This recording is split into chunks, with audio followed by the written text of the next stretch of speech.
हम लोग पढ़ेंगे लीनियर इक्वेशन। किसके बारे में पढ़ेंगे?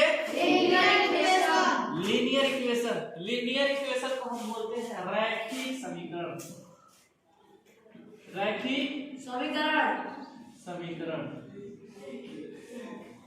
ठीक है। तो आज हम रैखिक समीकरण को जानेंगे। देखिए अभी हम लोग रैखिक समीकरण को जब पढ़ेंगे तो linear equation in one variable पढ़ेंगे। जैसे ही 9th में जाएंगे 10th में जाएंगे तो हम लोग पढ़ेंगे लीनियर इक्वेशन इन 2 वेरिएबल्स, ठीक है। Linear equation in 3 variables. तो इस प्रकार से वेरिएबल्स को हम जानते हैं।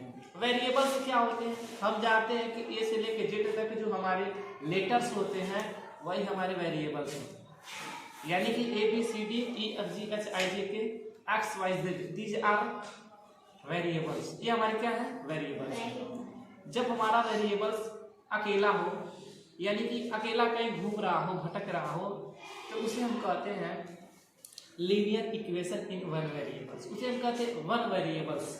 क्या है वो? वन वेरिएबल्स है।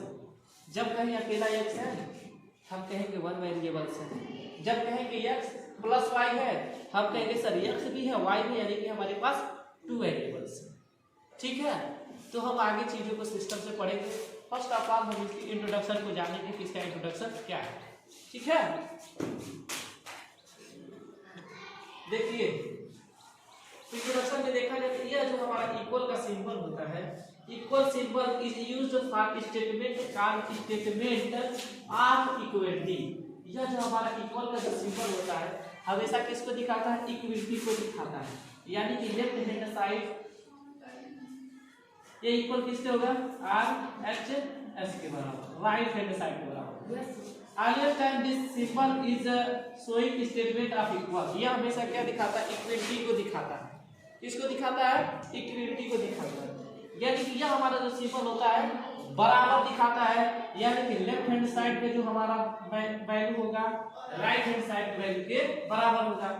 Are simple describe equity. देखिए अगर इसको हम समझे तो कैसे? देखिए 4 + 11 इसे हम जोड़ेंगे तो क्या हो जाएगा? 15 हो जाएगा। और देखिए इधर भी हमारा 15। जो इस साइड होता है उसे हम कहते हैं लेफ्ट साइड, यानी कि लेफ्ट हैंड साइड। जो इस साइड होता है उसे हम कहते हैं R H S, is right hand side. देखिए हमेशा इक्वल का सिंबल किसको दिखाता है? दोनों तरफ के हमारे जो वैल्यू है दोनों क्या है? समान, यानी कि इक्वल। समझ आ गया? ओके।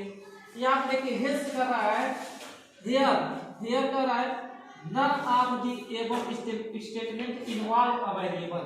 कुछ ऐसे वेरिएबल, कुछ ऐसे स्टेटमेंट होते हैं जो क्या इन्वॉल्व होते हैं? किसमें इन्वॉल्व होते हैं? एक वेरिएबल में इन्वॉल्व होते हैं। So a statement of equity which is involved one or more variables is called equation, and equation states that two algebraic expressions are equal। जैसे कि हमारे पास जो वेरिएबल्स होते हैं, अगर वेरिएबल्स की बात करें x + 5y = 23। यहाँ पे यदि हम कहें x + 5 है तो देखिए हमारे पास वेरिएबल क्या है? एक ही है वेरिएबल। अगर हमारे पास एक वेरिएबल होता है तो उसे हम कहते हैं one variable in linear equation, या हम कहेंगे linear equation in one variable. हमारे पास वन वेरिएबल है, इसे हम कहेंगे वन वेरिएबल इक्वेशन। समझ में गया? यदि हम देखिए x है एक वेरिएबल और यहाँ पे एक वेरिएबल और आगे है, हमारे पास 2 वेरिएबल है, जिसे हम कहते हैं लीनियर इक्वेशन इन 2 वेरिएबल। अभी हम लोग इसको पढ़ेंगे, जैसे हम लोग 9th में जब पढ़ेंगे उसमें हम इस 2 वेरिएबल को पढ़ेंगे, ठीक है। अब इसमें हम क्या करेंगे? x की वैल्यू को फाइंड आउट करेंगे, और जब जैसे हम 2 वेरिएबल्स को पढ़ेंगे हमें x और y दोनों के वैल्यू को फाइंड आउट करना होता है। जैसे हम 3 वेरिएबल पढ़ेंगे उसमें x y z तीनों के वैल्यू को फाइंड आउट करना होता है। समझ आ गया? अच्छा, और यहाँ पे देखिए जैसे कि दोनों यहाँ पे देखिए जो इक्वेशन दिए गए होते हैं, देखिए कोई भी यदि अलजेब्रा का मतलब होता है कि यदि कोई हमारा वेरिएबल्स है और उसके साथ कोई हमारा नॉन वेरिएबल है, जैसे 5x, तो देखिए ये जो हमारा x होता है ये हमारा क्या होता है? वेरिएबल होता है, वेरिएबल होता है। आज जो हमारा 5 होता है, यानी कि जब भी हम किसी भी काउंटिंग फॉर्म को देखते हैं, जैसे 1 2 3 4 यानी कि कहीं तक चले जाए, इन्फिनिटी तक चले जाए, तो हमारा जो क्या होता है वो हमारा होता है, कोई भी नंबर्स होता है हमारा वही नंबर से क्या कहलाता है, नॉन वेरिएबल। क्या होते हैं, नॉन वेरिएबल। तो आपको समझ में आ गया वेरिएबल क्या होते हैं, नॉन वेरिएबल क्या है। वेरिएबल जो हमारे होते हैं X Y Z A B C D जो भी पी क्यू आर एस होते हैं, और नॉन वेरिएबल जो होते हैं वो हमारे क्या होते हैं, नंबर्स होते हैं। समझ आ गया? Yes sir. नहीं समझ आया? Yes sir. नहीं समझ आया? देखिए जैसे कि अगर कहीं भी लिखा हो वेरिएबल क्या है, जैसे जब भी हम वेरिएबल की बात करेंगे, वेरिएबल की बात करेंगे तो जो हमारे X Y Z A B C P Q R, अक्सर हम देखते हैं किसी भी इक्वेशन में जो हमारा वेरिएबल होता है इसी के फॉर्म में हम लिखते हैं। वेरिएबल फॉर्म का मतलब होता है ए से लेकर जेड तक जो भी हमको दीजिए हमारा क्या है, वेरिएबल।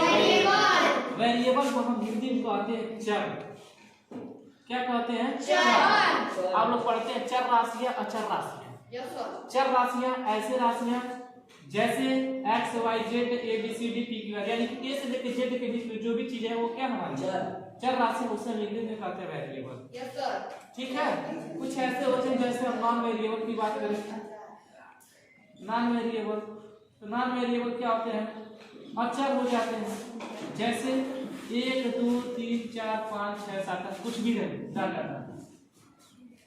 समझ आ गया?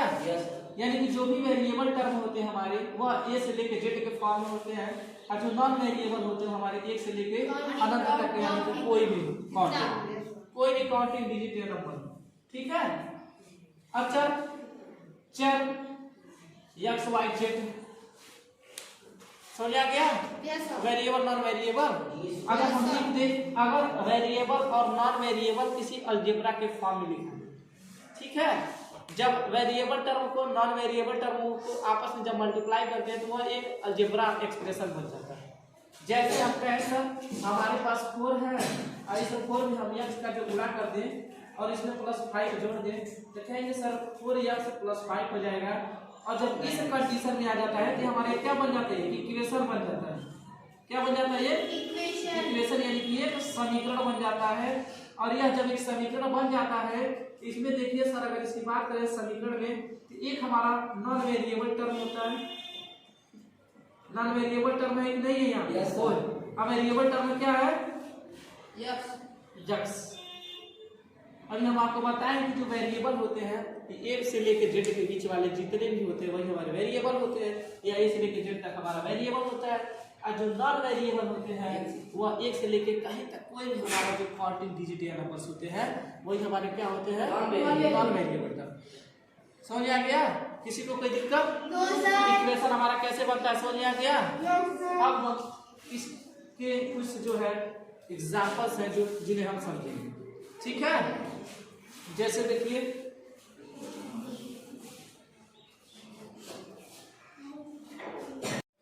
Transposition term. ट्रांसपोजिशन टर्म क्या है, while solving equation all variable term are brought to one side and constant term are taken to the other side of the equal side.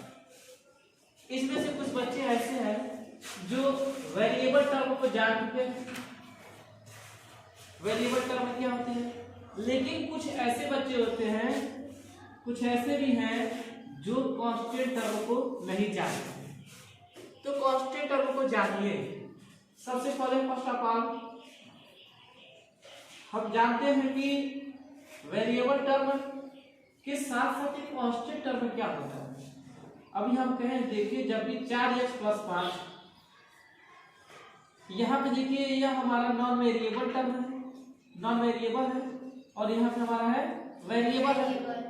इसके साथ जो हमारा प्लस या माइनस के साथ जो जुड़ा रहता है या जो घटाव रहता है वही हमारा क्या होता है, जिसके साथ ना तो कोई x y z कुछ भी नहीं रहता, कोई वेरिएबल नहीं होता है, वही हमारा कांस्टेंट टर्म है। कांस्टेंट टर्म, कांस्टेंट का मतलब जो वैल्यू फिक्स होती है, जो कभी चेंज नहीं हो सकती है, जो कभी बदल नहीं सकती है, वही हमारा कांस्टेंट टर्म है। जैसे अगर हम बात करें कि यह जो लाइन है यह जो लाइन है, यह लाइन अब जो है बिना हमारे तक के या बढ़ाए के यहाँ तो आ जाएगी नहीं जाएगी, तो हम कहेंगे सर ये कांस्टेंट, यह निश्चित है, अब यह बढ़ नहीं सकता, यहाँ तो यह घट सकता है। अगर किसी प्रकार से जब हम लाइन से एलिमेंट को पढ़ते हैं, ऐसे जब पढ़ते हैं तो यहाँ से यहाँ तक की जो डिस्टेंस होती है 5 होती है, तो क्या यह जो है 5 बदल जाएगा? नहीं बदलेगा, क्योंकि यह फिक्स हो चुका है कि 5 इससे ज्यादा हम नहीं कर सकते हैं, और जो वैल्यू फिक्स होता है वही हमारा कांस्टेंट टर्म होता है। समझ गया?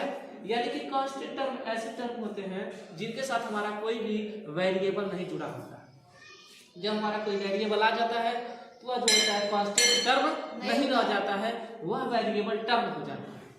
यहाँ पे देखिए वेरिएबल टर्म हो जाते हैं, ये नॉन वेरिएबल जो है इसके साथ जैसे जुड़ जाता है हमारा क्या हो जाता है? कांस्टेंट टर्म हो जाता है। समझ आ गया? यह हमारा वेरिएबल हो जाता है और यह हमारा कांस्टेंट टर्म हो जाता है। ट्रांसपोजिशन की बात करें तो जो हमारा ट्रांसपोजिशन होता है यह कहता है कि जो भी आपके साइड होते हैं, हमारे 2 साइड होते हैं, एक लेफ्ट साइड एक राइट साइड होता है, जो भी हमारे लेफ्ट हैंड साइड के जो वेरिएबल टर्म होते हैं और जो राइट हैंड साइड के वेरिएबल टर्म होते हैं उनको कहीं या तो लेफ्ट हैंड साइड में रख दीजिए या तो राइट हैंड साइड में रख दीजिए। जो कांस्टेंट टर्म होते हैं उसको या तो लेफ्ट में रख दीजिए या तो राइट में रख दीजिए। यानी कि वेरिएबल टर्म को एक साइड रख दीजिए और जो हमारा कांस्टेंट टर्म है उसे हम एक साइड कर दीजिए। जैसे देखिए हमारे साथ ये जुड़ा है, तो कौन सा टर्म है? वेरिएबल टर्म है, क्योंकि इसके साथ x है। जब भी a से लेकर z के बीच कोई भी चीज अगर इसके साथ जुड़ा है उसे हम क्या कहेंगे? वेरिएबल टर्म कहेंगे। आज जिसके पास x y कुछ नहीं है तो हमारा क्या होता है? वह कांस्टेंट। यह कांस्टेंट टर्म है और यह हमारा वेरिएबल टर्म है। यह बताइए जब हम कहें कि जो हमारा ट्रांसपोजिशन की जो स्थिति होती है, जो टर्म होता है, वो क्या कहता है? कांस्टेंट टर्म को सर एक साइड रख दीजिए और जो है वेरिएबल टर्म को एक साइड रख दीजिए। हम कहेंगे कि सर हमारा जो वेरिएबल टर्म है, अगर इसकी बात करें तो वेरिएबल टर्म 8x है और इसको जब इधर हम लेंगे तो प्लस के साथ है तो माइनस के साथ आएगा, -5x हो जाएगा। तो दोनों वेरिएबल टर्म एक साइड आ गए। अब नॉन वेरिएबल टर्म को एक साइड करेंगे। देखिए 9 है, या प्लस कांस्टेंट है, हमारा कांस्टेंट है, 9 हमारा क्या है? कांस्टेंट है। और ये जो माइनस इधर जाएगा तो प्लस के साथ हो जाएगा, और ये जो 15 है तो यहाँ पे 15 हम लिख देंगे। तो देखिए वेरिएबल टर्म एक साइड हो गया, हमारा कांस्टेंट टर्म एक साइड हो गया। इसे देखिए जब हम 8x में से 5x घटाएंगे तो हमारे पास 3x आएगा, और यहाँ पे जब 9 और 15 के जोड़ेंगे तो हमारे पास कितना आएगा? 24 आएगा। x का जब हम बात करेंगे तो 24 बट्टा में 3, इसे हम काट देंगे तो 3 8 24, यानी कि जो हमारा x का मान हो गया क्या है? 8। x मान क्या है हमारा? 8 है। अब इस x का मान जो है 8 है। अब इसे हम जो है अगर हम इक्वेशन में पुट करके वैल्यू को इक्वेशन में पुट करें तो देखिए क्या होता है। अच्छा यहाँ पे हम जो किए हैं, जो वेरिएबल टर्म को एक साइड लाए, नॉन वेरिएबल टर्म को एक साइड लाए, तो यहाँ पे हम लिख सकते हैं ट्रांसपोजिशन, ठीक है, शॉर्टकट में लिख रहे हैं ट्रांसपोजिशन टर्म। जो हमारा ट्रांसपोजिशन जो टर्म है इसमें कौन कौन से वेरिएबल थे, किसको एक साइड किए हैं? हम कहेंगे सर एक 5x को किए हैं और किसको किए हैं? -15। समझ आ गया? इन्हीं दोनों को ट्रांसपोजिशन किए हैं, वेरिएबल टर्म को एक साइड किए, कांस्टेंट टर्म को एक साइड किए। समझ में आ गया आप पे? अब इसको हमको क्या करना है?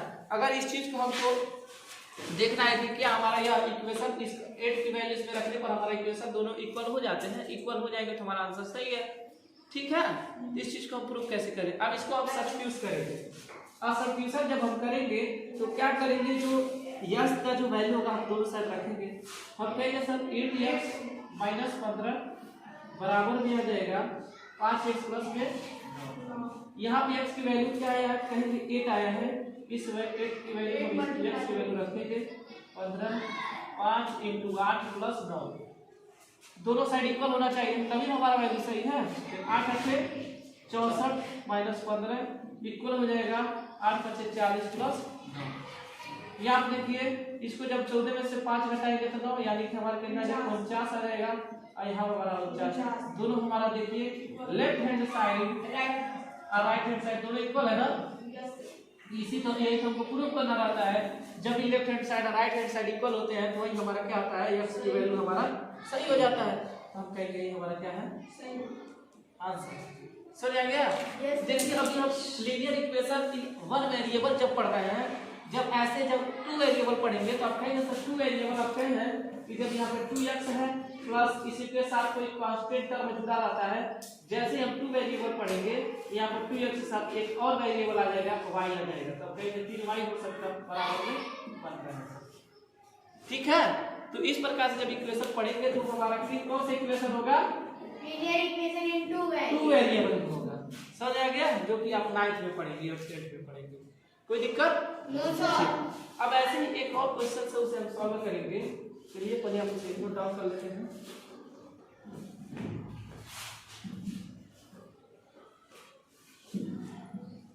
जैसे हमारे पास जो यहाँ पे क्वेश्चन है, इसे हम कैसे सॉल्व करेंगे, तो देखिए चीजों को आप अच्छी तरह से समझ गए।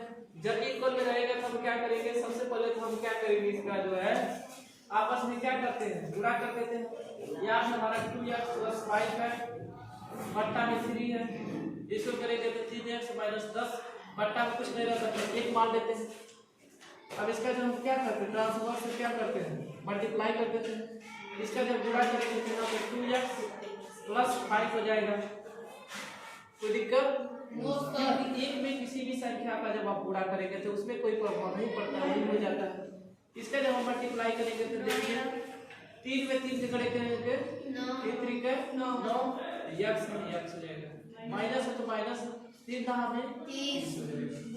अब उसके बाद हम क्या करेंगे, हम ट्रांसपोजिशन करेंगे, यानी कि वेरिएबल टर्म को एक साइड रखेंगे और कांस्टेंट टर्म को एक साइड।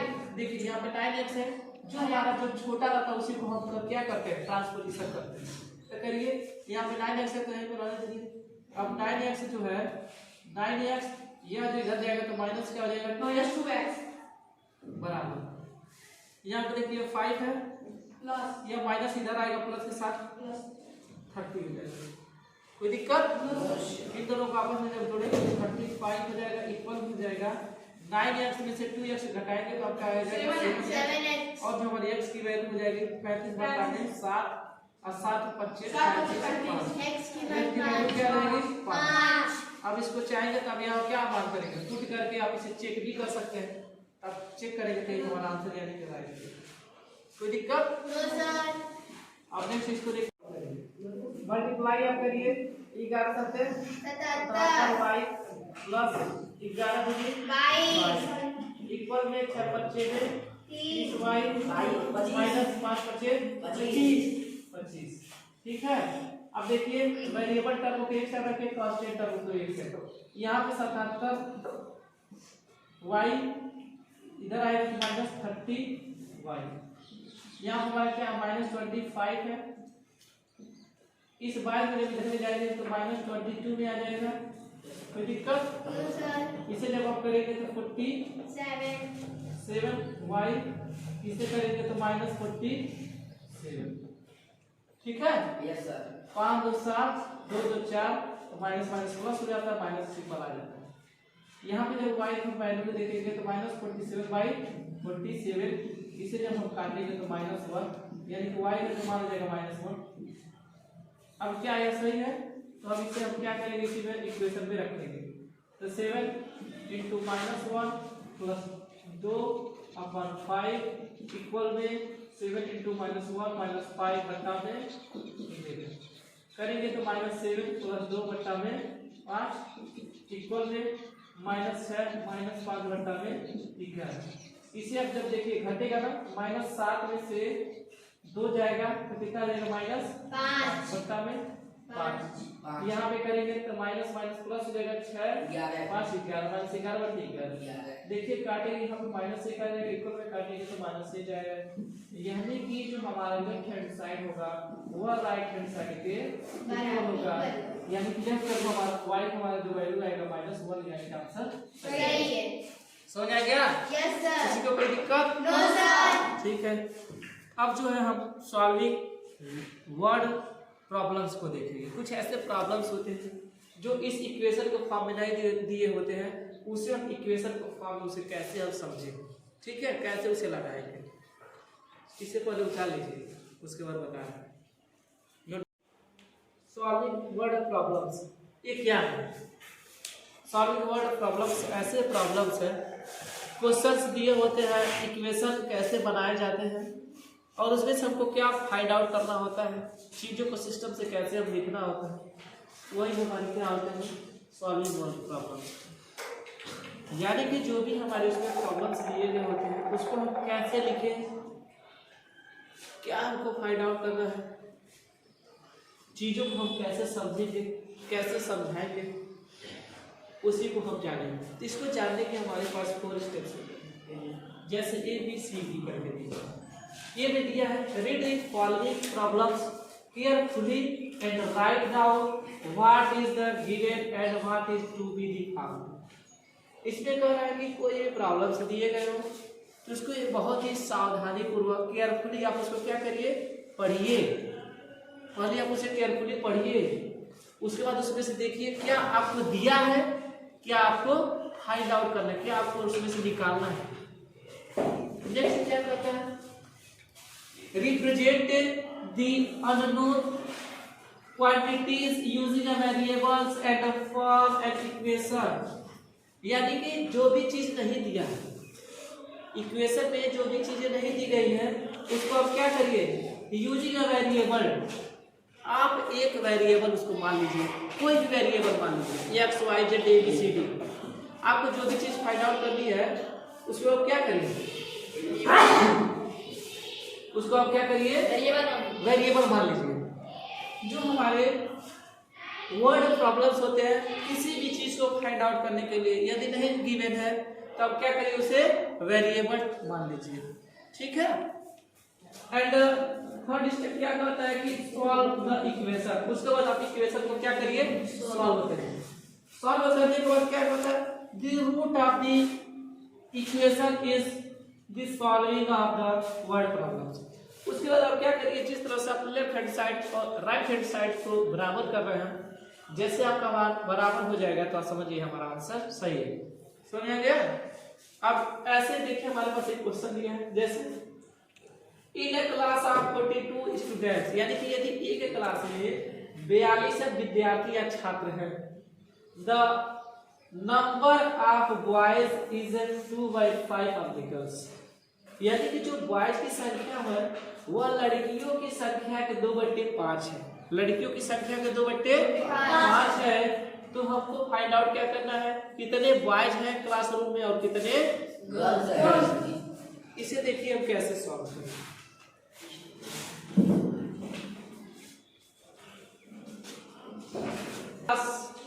आप देखिए बहुत दिया है, क्या है, नंबर ऑफ बॉयज, लड़कों की संख्या क्या है 2/5, गर्ल्स की संख्या के 2/5 है ना। तो हम पहले जान लेंगे, हम लेट कर लेंगे, क्या कर लेंगे, लेट कर लेंगे। लेट का मतलब होता है मान लेना, मान लेना। हम लेट क्या कर लेंगे, नंबर ऑफ गर्ल्स क्या मान लेंगे, x। कोई भी वेरिएबल कर, कोई भी वेरिएबल मान लेंगे, चाहे x y z a b c कुछ भी, ठीक है।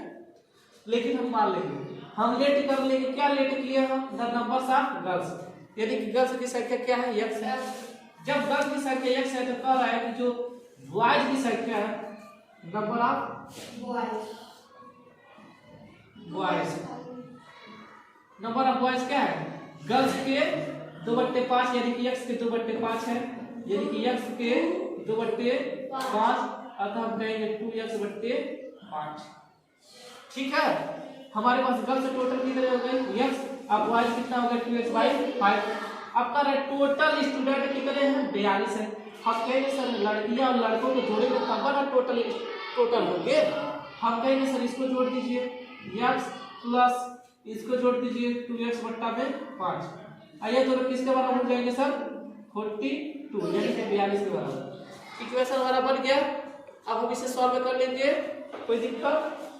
जब कुछ नहीं दिया रहता था हम एक मान लेते हैं, मल्टीप्लाई मेथड करिए या ऐसे मेथड करिए। 5 1 या 5 यानी कि 5 हो जाएगा, 5x हो जाएगा, करेंगे 2x हो जाएगा, मेरी प्रॉब्लम 42 हो जाएगा। करेंगे तो 7x/5 इक्वल में 42 मल्टीप्लाई करेंगे 7x इक्वल में हो जाएगा 5 गुना 10 5 चौके 20 21। ठीक है, इसका जो हमारा वैल्यू आ जाएगा कितना टाइम जाएगा 30 टाइम जाएगा 7 3 21 यानी कि x का निर्माण रहेगा हमारा।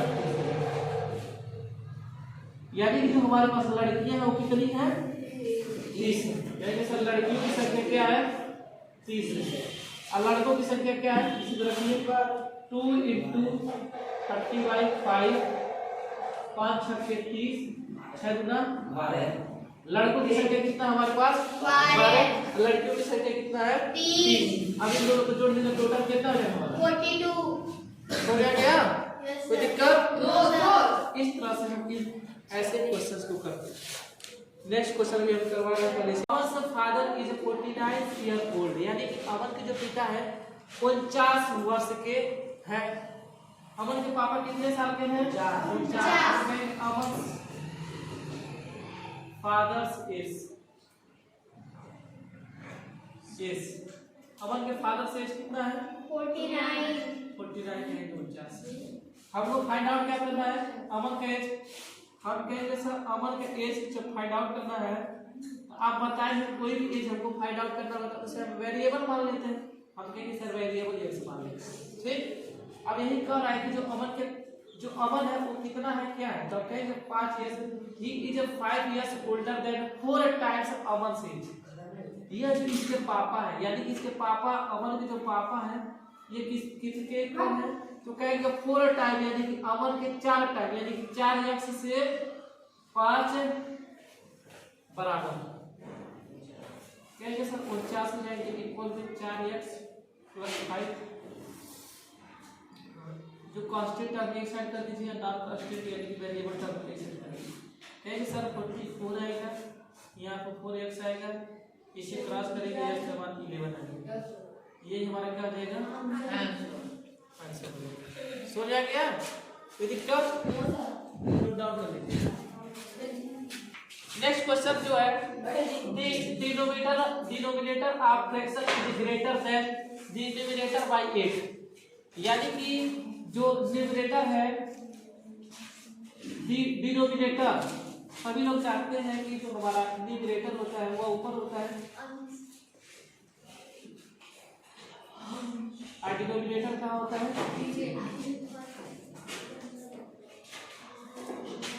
ठीक है।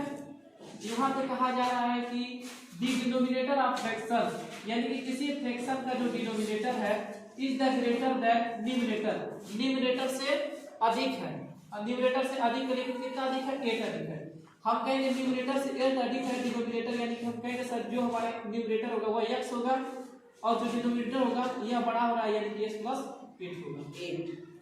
यहाँ तक कोई दिक्कत उसके बाद कह रहा है if the numerator is increase by 17 यदि न्यूमरेटर यानी कि न्यूमरेटर कितना से इंक्रीज हो रहा है बढ़ रहा है 17 से बढ़ रहा है and denominator is decrease by 1 और डिनोमिनेटर 1 से घट रहा है। ठीक है द फ्रैक्शन ऑफ 10 तब जो हमारा जो फ्रैक्शन आता हुआ कितना हो जाता है 3/2 हो जाता है। हमको ओरिजिनल फ्रैक्शन हमको ज्ञात करना है। ओरिजिनल फ्रैक्शन हम इसको क्या करेंगे तो देखिए x + 17 करेंगे तो x + 7 इक्वल में 3/2 मल्टीप्लाई करिए 2x 34 हो जाएगा इक्वल में 3x 21 वेरिएबल टर्म एक साइड करिए कांस्टेंट टर्म एक साइड करिए। यहाँ पे अगर इसको इधर लेंगे आएगा तो -3x इक्वल में 21 यह जाएगा तो -34। यहाँ पे आप जब लेंगे तो -x आएगा इसमें से जब घटाएंगे तो -x आ जाएगा। ठीक है क्योंकि जब छोटी संख्या नहीं घटती तो बड़ी संख्या घटाते हैं माइनस के साथ है तो माइनस हम लिख लेते हैं इक्वल में करेंगे। यहाँ पे जब हम घटाएंगे तो माइनस बड़ी में से घटाएंगे तो देखिए 4 में से जाएगा 3 3 में से 2 जाएगा 1, माइनस से माइनस कट जाता है, x का जो हमारा मान है वो 13 हो जाएगा। अब इस x का मान हम इसमें रख देंगे तो हमारा जो ओरिजिनल फ्रैक्शन है वो पता चल जाएगा। यहाँ पे रखेंगे x का मान 13 प्लस 17 बट्टा में 13 प्लस 8 माइनस 1, 17 में 13 जोड़ेंगे तो 30 हो जाएगा। और यहाँ पे जब देखिए 8 3 11 21 21 में जाएगा तो 20 हो जाएगा। अब इसे जब काटेंगे तो देखिए 3 बटे 2 के बराबर हो जाएगा। अतः हमारा जो है x का मान जो है यह सही है। कोई दिक्कत? No sir. समझ आ गया? Yes sir. ठीक है, नोट कर लीजिए।